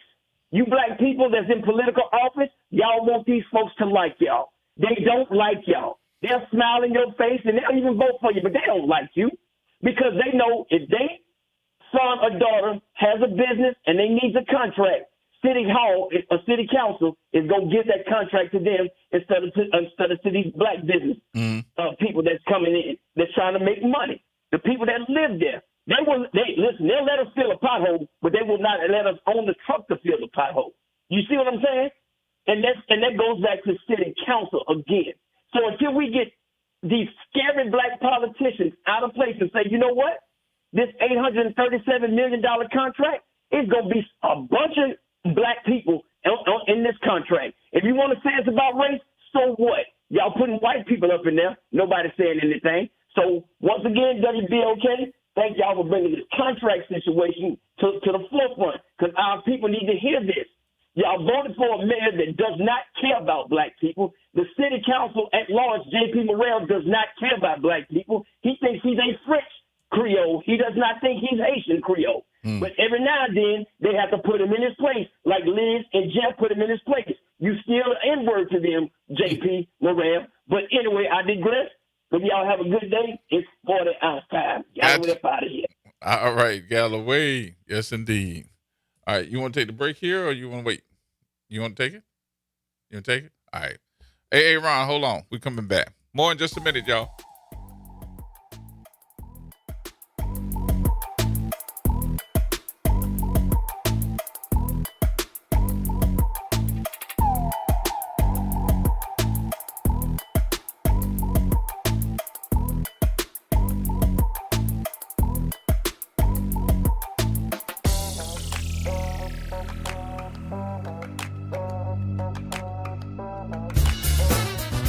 Andronica Morris, host of Put Housing First. Join us every Tuesday at 12 o'clock where we will discuss how housing affects every aspect of our lives and what's necessary, what's needed to guarantee housing for all. Join us every Tuesday at 12 o'clock as we dig down deep onto the issues that affect all of us.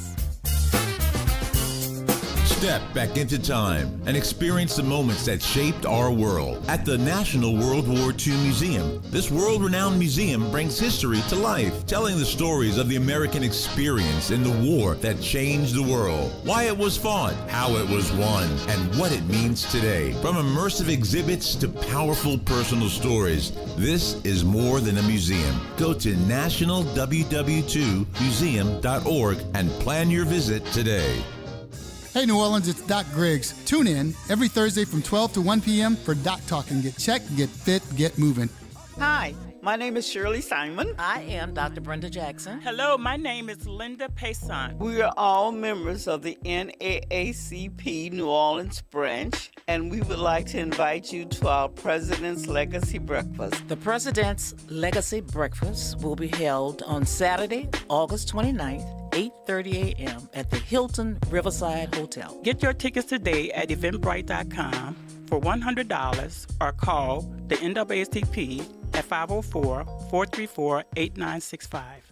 Real issues, real talk, real solutions. Miss an episode of The Reality Check? You can catch every episode anytime. Search WBOK Media on your favorite podcast app to tap the bold commentary, real-time reactions, and powerful perspectives from the people and leaders shaping our city. Download, share, and rate it 5 stars because the real ones always stay informed.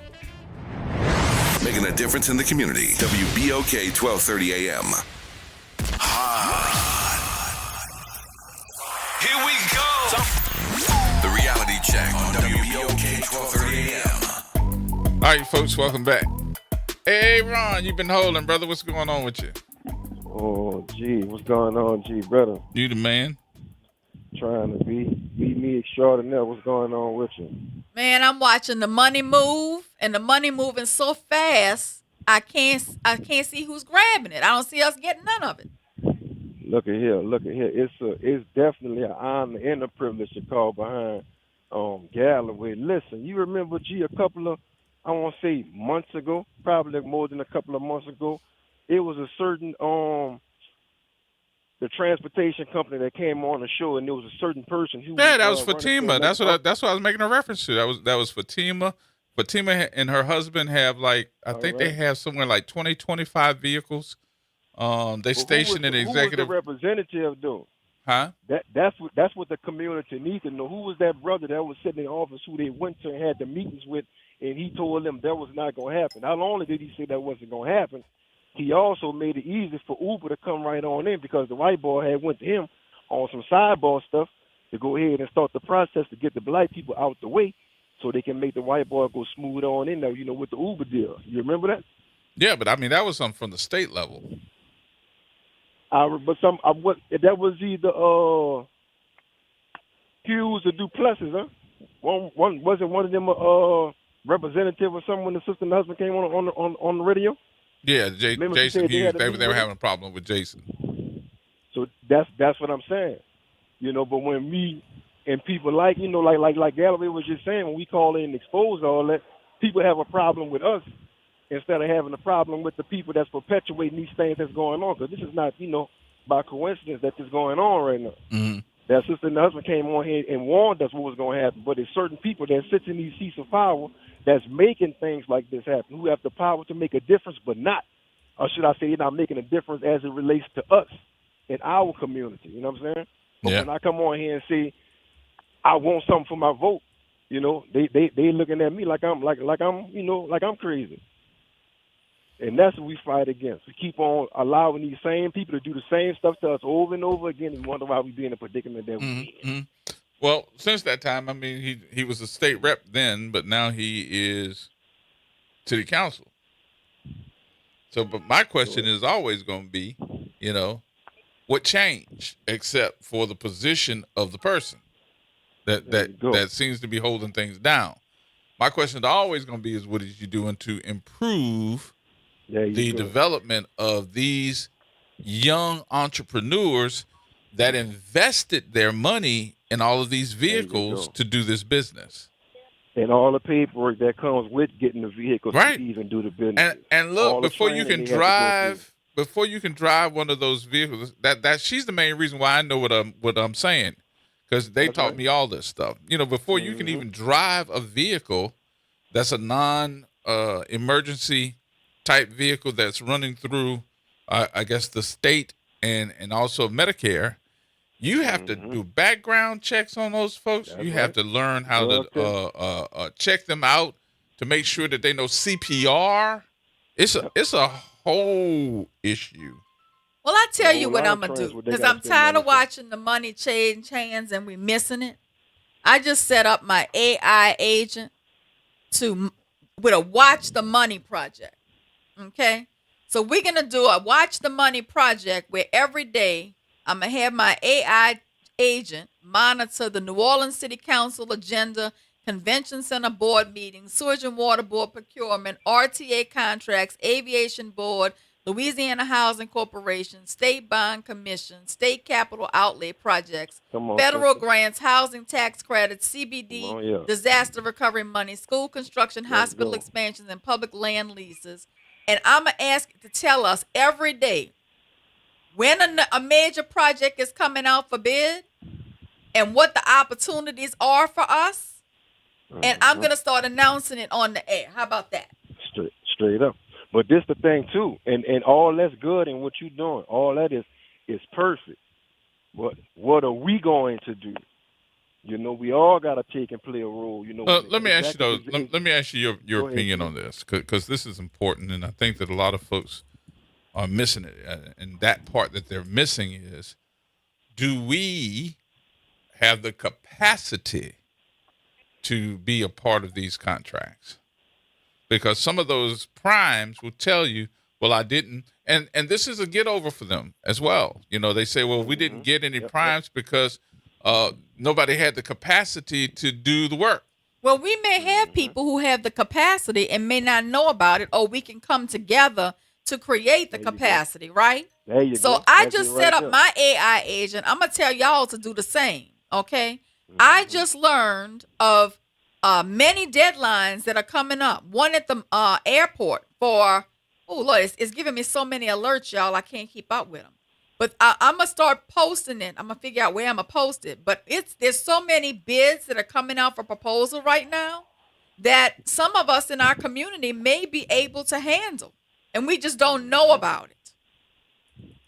Straight up. Because a prime example of that, what you just explained just now, me extraordinaire. You remember when you first hired G over there with you, when you say you was looking for somebody, you said, look, I got somebody right here. You know what I'm saying? Exactly. Until you talk to that's a people, prime you don't example. realize who's in the market for a job. Come on, man. But at the same time, too, that's when by you putting out and dedicating yourself to that, that's when we in the community who have those necessary skills to assist you supposed to get with you and start bagging you. Don't just leave you out there to hang and dry because you said you're gonna take and you're gonna do it, and then all of a sudden you get burnt out because in this particular fight that we're in, we deal with a whole lot. You know Well, what I'm saying? look, one of our But, callers, I can't remember which one, told us about the street light repair services, right?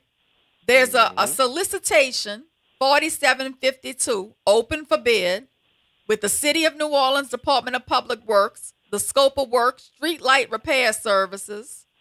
The bids are due September the 9th, 2026 at 1 p.m. Okay? So if you have an electrical company and you can do this kind of work, go to the City of New Orleans website, look for solicitation ITB number 4752, and I'm going to put you on. The Aviation Board is looking for a sewer pump and lift station maintenance. There's a request for proposal out for that. There's an airport ATM concession out for bid. That's due August 31st. I'm going to tell y'all, use your AI. Get you a Chat GPT or a Claude and put the search in, and you're going to see all these opportunities coming up that we may be able to bid on. We've been talking about having a collaborative effort, some kind of network where we all work together and we bid on things together. This may be something that we need to put together, a black collective to bid on some of these projects. Mm-hmm. Yeah, man. So I appreciate y'all for taking my call, man. And that's why, and me extraordinary. One more thing I want to say about you. That's why I appreciate you, because you have always been the type of person, to put your money where your mouth at, and you ain't afraid of it. And I know that firsthand because of what you did for the Fatherhood Round Table. You did. So that's what I appreciate. You ain't just just talking about it. You being about it. Well, look, I think there's a lot of people out there like me. They just may not know where to look for these opportunities. So are we going to figure out where maybe we can post them on the WBOK website that we're building, these opportunities to bid on these major contracts, right? And that way we can all be informed, and maybe we can see what talent we have in our community to bid on some of these projects together. Straight up. Oh yeah, G, I ain't leaving you out too, man. I love you too, brother. You know what I'm saying? You came and showed up for me at my weakest when I lost my son. And you got on the mic and spoke. You heard me? So yeah, I'm always have You love. family. That's what I'm supposed to do. That's what I'm supposed to do. and you put it on the radio. You dig? So Yep. Straight up. So, but that's how we get to where we need to get at, though, man. But I love y'all, man. Y'all keep doing what y'all doing. all right. Hey, Ron. Talk to you in a minute, brother. Later. So is part of the problem that we just don't know?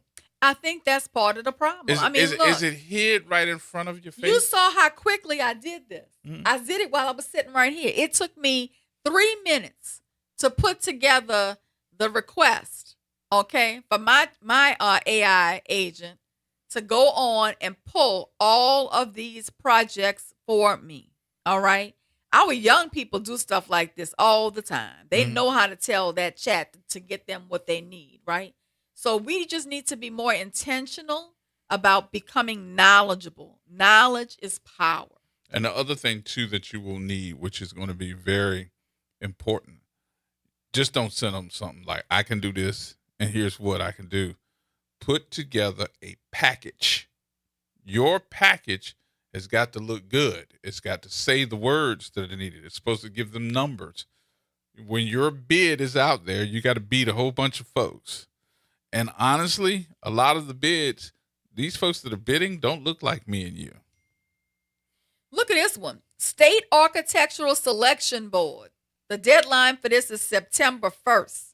They're looking for Black business entry, prime architect, joint venture, associate architect, engineering consultant, cost estimator, landscape architecture, surveyor, and community engagement consultant. That's on that deadline is September the 1st with the State Architectural Selection Board. Mm-hmm. Y'all, there's tons of these things. We just didn't know how to search for them. I strongly suggest that you do what I just did. You know, I will, and I'm going to see if we might be able to find a page on the WBOK website to help you to get this kind of information because it is really easily accessible. And we about to get us some boats. You're right. We're about to work on it. Tell them the name of the book. NWAB. Y'all can figure out what we're going to call our boat. It's not hard to figure it out. We're going to be the NAAB. That's going to be the name of our boat. Mm-hmm. What a boat. Mm-hmm. There you go. Nooney. We're going to get us a tugboat. What's up, Gerard? What's happening? What's going on with you? You sounding better, brother. You sounding better. Yeah, I'm trying to make it for old man. Yes, indeed. Gerard, I want to talk about Mitch Landrieu for a minute, not throwing you and Suzette off. But, you know, we often talk about all the mayors, but we never talk about Mitch Landrieu, how he filled the city of New Orleans. We never talk about the concrete contracts. We never talk about the garbage contracts, what Mitch did with sanitation, you know. And I think Mitch Landrieu just get a pass in the city. Now, I have heard you, Suzette, and WBOK, but the news media sit like they solid when it comes to Mitch Landrieu. And when we look at Mitch Landrieu, most of these problems was inherent from him. When you look at the Susan Water Board, most of that was inherent from him. What did Joe Biden do? He put who over infrastructure? Mitch Landrieu, and nothing happened for the city of New Orleans. But we got all that Katrina money, and when Mitch took over, we got all this infrastructure money. And guess what? Nobody knows where none of that money went. But Suzette and Gerard, I got a treat for you, and it's coming real soon. And soon I get it in my hand. I want y'all gonna drop when y'all see this.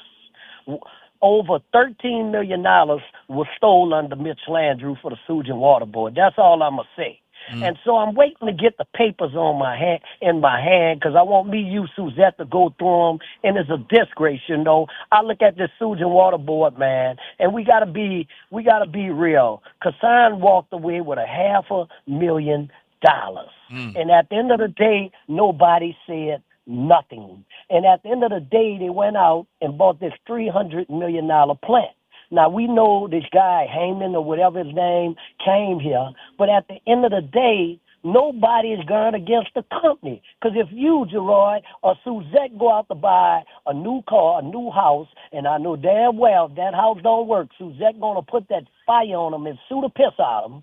It kills me. But at the end of the day, nobody is holding these contractors accountable for that, who built that $300 million plant. But certain people are going after certain people, and what got me upset about it is that at the end of the day, the citizens was robbed again of $300 million. My other thing is, I'm so glad the monkeys, the tigers, and all the animals got rid of Greg Montana up there at the Audubon Zoo, because we know he messed the city of New Orleans up. We watched OT. He said, when OT asked him, Gilbert Montana, and I play that a lot, he said everything was fine in the city of New Orleans. But at the end of the day, he should have been held, because what he did is criminal.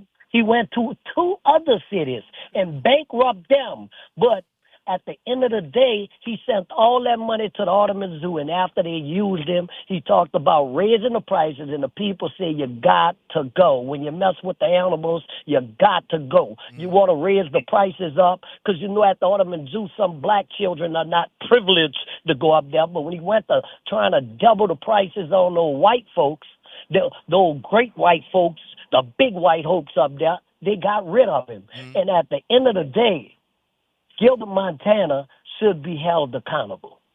I think he should be held accountable too, but my question went unheard. That was, when were you all going to bring him to our city council? When were you going to bring him back to city council chambers so he could answer these questions? Well, Noonie, I want to say I'm happy you sound so strong. It sounds good to hear you sounding so strong. We were worried about you, and I'm happy to hear you doing better. But, whenever you open the door, Noonie, I'm going to slide on through, right?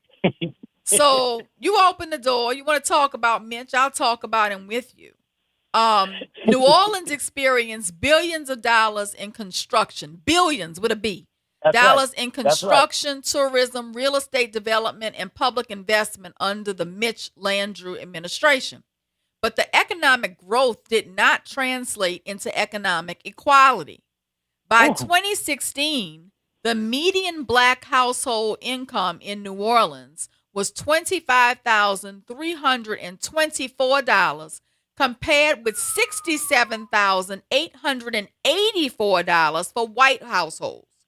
The data center concluded that income inequality grew under the Mitch Landrieu administration and had escalated, and black households had experienced disproportionate income losses during his administration. Now, I remember when James Perry sat here at this station and said, you really need to see how the comparison of households are. And one of those comparisons of the households, which he made a whole lot of sense, was, why are we getting charged so much to buy sheetrock when the square footage of sheetrock for a house in Lakeview was less than purchasing sheetrock for a house in the Lower Ninth Ward? I'm going to give you another one, Noonie. The administration created an Office of Supplier Diversity, expanded DBE certification, and promoted contractor development programs. But when the program was studied, the city's own subsequent disparity study found significant underutilization of African-American owned construction companies and substantial disparities in areas where subcontracting goals were not ordinarily applied. So the issue was that he was looking like he was offering more opportunity and more DBE contracts, but when you actually look at it, he was offering less DBE participation. And a lot of people that were African Americans in this city, families, lost their homes under that, because he used the fact that when people were calling the office and complaining about all this, abandoned homes and in our neighborhoods and da-da-da-da, and he used it to say that he was going to get rid of all of this abandoned homes and blight, because he started calling the abandoned homes blight. And the reason he did that was because he knew that these companies were going to come in here and swipe up those homes and redo them. Well, I'm happy you said that, because the next thing I was going to say to hit him, Noonie, is that his administration legalized and institutionalized short-term rentals. Yep. And that's when the gentrification of our neighborhoods really took flight. That decision helped turn houses into investment properties and neighborhoods into tourist attractions. And it benefited the white community and people from out of town more than it benefited the black community and people from New Orleans. So, Landrew also celebrated outside New Orleans as an innovative national leader when it came to violence and crime. But, that was not the case, because New Orleans insiders were still dealing with violence, broken streets, high water bills, unemployment, and limited economic opportunity. And Noonie, we all knew what was going on the streets, though. The other thing was, Mitch, what got me really with him, you have civil rights icons like Big Doc, the Mama D's, and many other people, right, that fought for statues that was racist. But Mitch went on a feel-good thing saying that he made the statues come down, did a book, did that, but people had paid dues way before that. Take them down, NOLA, but I'm talking about the ancestors and all that. And he still takes credit for that, and he used that. And my last thing to say about Mitch, Suzette, y'all came with it real quick. I love it. But my last thing to say about Mitch is right now in that canal, Mitch Cement Company runs all the cement in the canals right on Florida, that big cement company. You took that from Baker Ready Mix, and it ended up being LCC. But I'm gonna give you one more. Company. I'm gonna give you one more, Noonie, and I know this firsthand because I handled the case. Phyllis Landrew was one of the main people behind the takeover of New Orleans public schools and the firing of all 7,000 of the employees and administrators after Katrina. That's right. She was the quarterback. Phyllis and Landrew. People don't know that. She took the stand, and I cross-examined her at the trial for those teachers. And she took the fifth after every question. The fifth. I think Suzette, we need to go pull it up and let Gerod put it on the show. She took the fifth. He took the fifth. I'm telling you, she wouldn't answer not one question. She looked so crazy sitting there. She kept sitting back in the chair and saying, "I cannot answer that." Those were the way she handled it. Leslie Jacobs, and I can't think of the woman's name, a Hispanic woman who was on the school board at the time. They're the ones who engineered the entire takeover of the public school system and caused the termination of 7,000 predominantly black employees of the Orleans Parish School Board. Yeah, and a lot of folks don't realize, though, that was just more than just getting rid of teachers. That was also getting rid of UTNO, because UTNO was a political bloc in this city that, when they voted, everybody knew who was going to win. Absolutely. That's right. And it was also the middle class in New Orleans, all of those teachers and administrators were the middle class base of New Orleans. They got rid of all of that. They sent those teachers their final check via Western Union and threw them out like trash, like hurricane debris. Okay. And that was Mitch Landrew's aunt, Phyllis Landrew, who was behind that. Yep. So y'all, I'm about to get off here, but I just want to tell y'all, shout everybody out for the love they have shown for Mr. Jerome Smith. I mean, is an outpour from all over the world. Mm-hmm. And I just want to let y'all know about the funeral arrangements. September the 11th, he'll be laid out at Mahalia Jackson for 4 o'clock to 8 o'clock. Okay. And then, no, I'm wrong. 4 to 8 at at Galliard Hall on Saturday. And I'm at Friday. And Saturday is at Mahalia Jackson from 8 viewing start to the time of service. Okay. Will I be able to stomach all of the people who are going to come from the other community to try to pretend like they paying homage? Yeah. Oh, come on now. You're right. You're right. But I just want to shout everybody out because it's a great experience, great love, and you're going to see me pushing real hard. And my Bring new my team ball going to be to the council and everybody, what will Jerome do? Well, bring your ball bag because I'm guaranteeing y'all. they're going to lay it on thick at that funeral. All right. Thank y'all all so right, much. Noonan, let me get some Jesus in her real quick. We got more coming up, y'all. Everybody hold tight.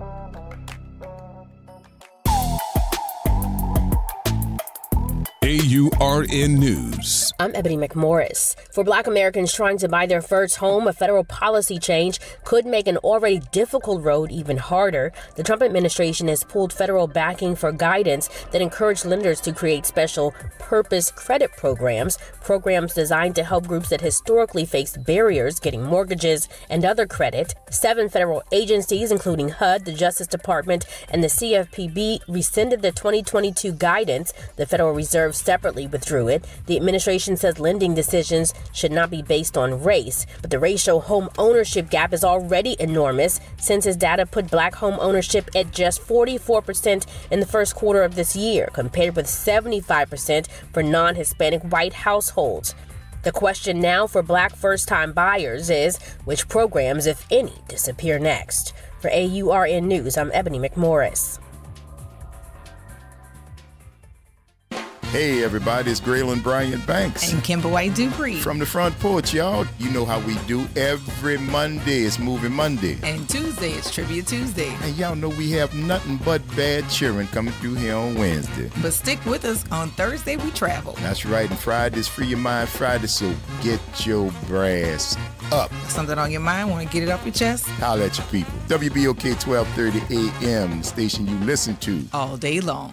Wake up and join us on the Good Morning Show every first and third Friday at 8 a.m. to hear our friends at New Orleans & Company, the official destination sales and marketing organization for New Orleans and a driving force behind our city's cultural economy. Learn more at www.neworleans.com. We are the rhythm of the streets. The flavor in every dish. The story in every song. We are New Orleans Tourism and Cultural Foundation. We help artists build the future of New Orleans. Because when the culture thrives, our people thrive. Every note, every brushstroke, every dish is a door opening new possibilities for those who carry our traditions forward. And when we open that door, the whole city moves forward. For New Orleans Tourism and Cultural Foundation, culture is our open door. New Orleans parents, is your child preparing for the ACT? Top Tutors for Us provides personalized test prep designed for African American students who will connect with tutors who look like them from top HBCUs. Our students receive targeted instruction, consistent practice, and the courage they need to raise their scores and compete for college scholarships. Founded right here in New Orleans, our award-winning program was designed with our students in mind. Don't wait until test day. Visit TopTutorsForUs.com and help your child begin preparing today. WBOK. Better pay attention. Powered by Cox Business. Here we go. The reality check on WBOK 1230 AM.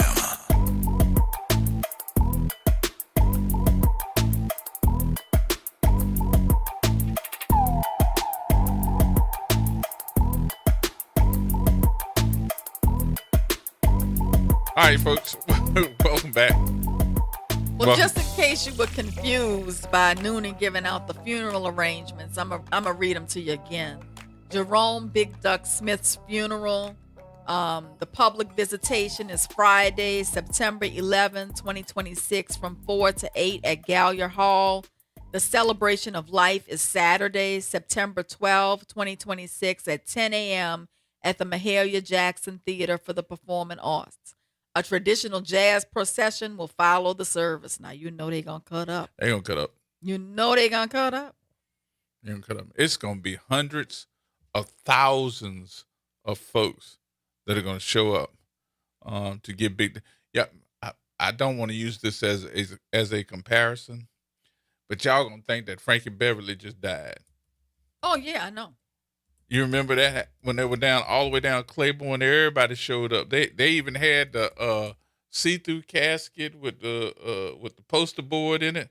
It's gonna be hundreds of thousands of people. Right. I don't even think people realize just how loved And Jerome for some Smith of is. our younger people or people new to New Orleans who may not know who he was, Mm-hmm. Jerome Smith was not simply a witness to the civil rights movement. He was. He was one of the young New Orleanians who Right. put his body on the line to make that movement real. Born and raised in New Orleans, Smith came from a working class black community at approximately 19 years old while attending Southern University at New Orleans. He joined the New Orleans chapter of the Congress of Racial Equity called CORE. He eventually left college to devote himself more fully to the movement, supporting himself by working as a longshoreman.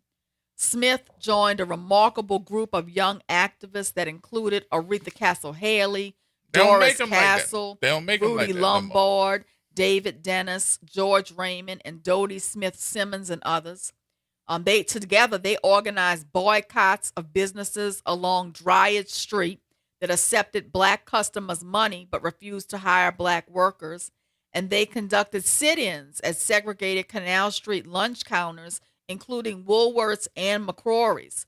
These demonstrations were not symbolic exercises. Smith and his fellow activists were cursed, arrested, physically attacked, and threatened. Mm-hmm. Smith reportedly endured numerous beatings by police officers and white mobs.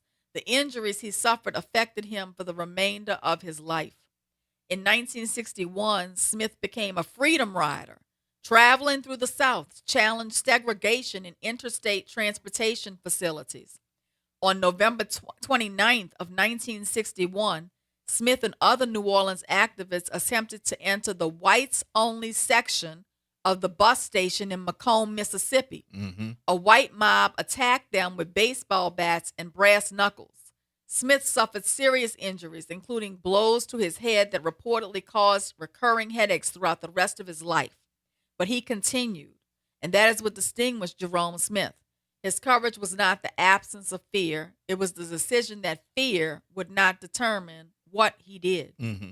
In 1963, Smith participated in a historic meeting with Attorney General then Robert F. Kennedy, James Baldwin, and several leading black artists and civil rights figures. And Kennedy expected a restrained policy discussion. But instead, Smith gave him an uncompromising account of the violence, the humiliation, and the betrayal that black activists were experiencing. Smith's work did not end when legal segregation ended. In 1968, he co-founded the Tambourine and Fan Organization. The program connected New Orleans children with black history, recreation, civic responsibility, and the city's cultural traditions. So through Tambourine and Fan, he gave children an opportunity to learn about the civil rights movement, black masking Indian traditions, brass band and second line culture, African American history, community responsibility, self-respect, and collective pride. I never forget when there was an issue where they were talking about these kids that wanted to be a part of Tambourine and Fan. And Jerome Smith made it a point to let them know, hey, look, this is how we make kids a part of Tambourine and Fan. It ain't just because they a kid and they want to be a part of it. He had to make it known that if you wanted to be a part of Tambourine and Fan, the kid had to show him their library card.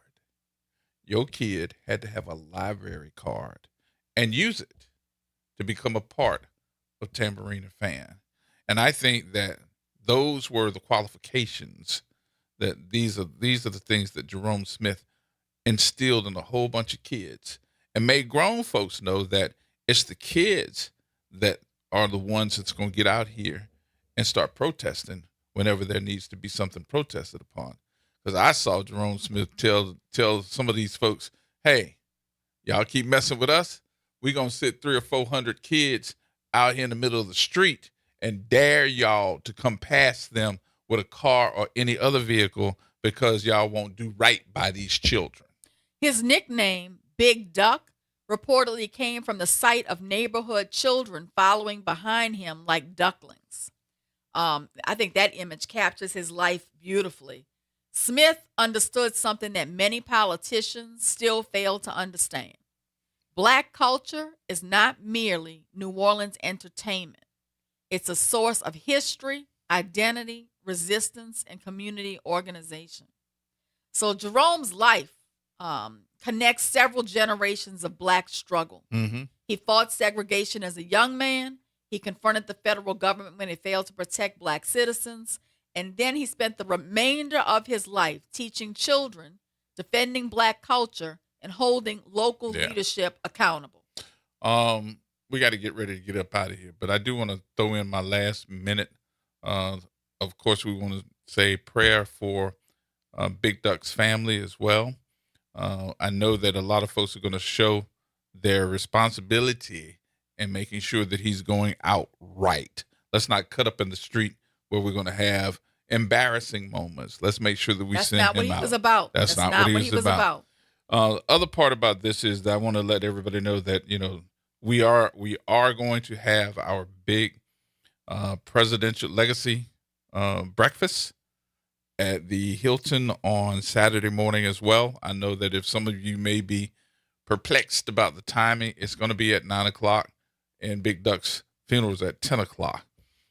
But we will still have it at 9:00 on Saturday morning. If you want to get a ticket, tomorrow is going to be the last day that I'm going to have the tickets. So make sure that you purchase your ticket. You can come by here and pick it up tomorrow. And it was planned before he died. Yes. I mean, this is no disrespect on the part of the NAACP.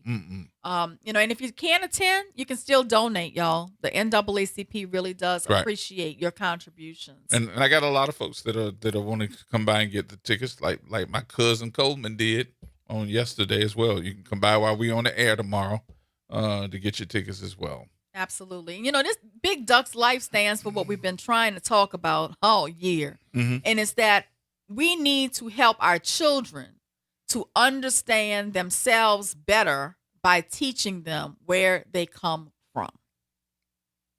Yeah. It's where you at. Where you come from and where you at. So, all right, y'all, that's going to wrap things up for us for, what's today, Thursday? Today is Thursday. Wow. Tomorrow, Friday, we'll be back. I'm trying to get Ray Nagin to get in with us on tomorrow to give us some insight on how he kept the city from going bankrupt when we didn't have no money coming in here at all during Katrina. And we were talking about the city not having no money now. So how did that happen? We'll try to reach out for him. I'm trying to get him to say yeah, so we can call him up and have some conversation with him about Katrina as we get ready to go through what? This would be 21 years. Good Lord. And if we can't get him, maybe we can get Wendell, because he really was a leader too during that time. Yep. See what we can do. All right, y'all. More coming up on tomorrow, 4:00. Make sure you tell somebody. Saturday, 10 a.m., NAACP breakfast date. Oh, okay. Make sure that you are part of the conversation on tomorrow. We will see you at 4:00. Y'all have a great day.